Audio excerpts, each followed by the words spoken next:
बात करते हैं कि सपोज़ किसी की मैरिज होने जा रही है, ठीक है। अब वो किसी रिलेटिव के थ्रू अगर उसको कोई पता चलता है, अगर वो मेल है तो उसको फीमेल का पता चलता है कि ये है और इंटरेस्टेड है मैरिज के लिए, ठीक है। तो थ्रू रिलेटिव, अब जिसको रिलेटिव बताएगा कि ये पर्सन है, इससे शादी करो, अच्छा है। इन केस आपके कुछ नेगेटिव्स हैं, आपका कुछ बैकग्राउंड है, आपका किसी से ब्रेकअप हो रखा है, आपका कोई एक्स हो चुका है, एक्स है, वाई है, जेड है, कुछ भी रहा हो आपका एक्स वाई जेड, ठीक है। अब वो चीज़ उस रिलेटिव को, उस फ्रेंड को आपके पता है, और वो आपसे जब किसी से आपका कनेक्शन कराना चाहता है शादी के लिए, ठीक है। और अगर वो ये वर्डिंग्स आपसे बोलता है, चाहे आपका फ्रेंड हो चाहे आपका रिलेटिव हो, ये वर्डिंग बोलता है, अरे वो तो पास था, उसको भूल जा, वो तो हमें पता है ना, हम कौन सा उसको बताने वाले हैं।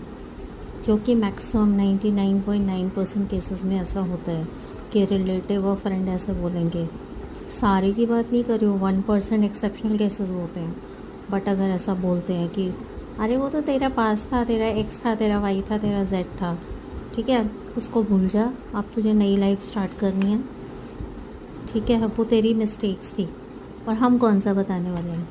समझ लो वही पर्सन आगे चल के आपकी लाइफ को स्पॉइल करेगा, पॉइजनिंग करेगा, और उसकी वजह से आपके बीच में हमेशा झगड़े रहेंगे।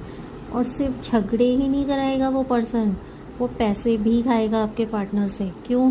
क्योंकि उसके थ्रू ही आपसे शादी हुई है, ठीक है, उसके थ्रू शादी हुई है, उसने वीकनेस छुपाई है, वीकनेस छुपाने के वजह से वो जो पर्सन है वो हमेशा दबा रहेगा उससे, ठीक है।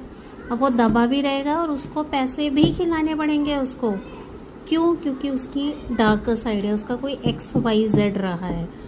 और अगर ऐसा है कि आप किसी के थ्रू किसी से कनेक्ट होते हो, तो आपका चाहे एक्स वाई जेड कुछ भी रहा हो, वो ओपनली बताओ, बल्कि बढ़ा चढ़ा के बताओ। मेरे तो 36 से नहीं, मेरे तो हर दूसरे पर्सन से रिलेशन रहे हैं। अब तुझे शादी करनी है तो कर, नहीं करनी है, क्योंकि आपको नहीं पता कितना नाजुक ये रिलेशन होता है, पूरी लाइफ स्पॉइल हो सकती है। इसलिए कहते हैं कि शादी अपनी पसंद से करो, बट अपने पेरेंट्स को बता के, पेरेंट्स अगर रेडी हो तभी करो, वरना मत करो, क्योंकि उन्होंने आपको पाल पोस के बड़ा करा है। और हो सके तो अपनी ही कास्ट में करो, क्योंकि आगे चल के और भी प्रॉब्लम्स आती हैं जो आपके बच्चों को झेलनी पड़ेंगी।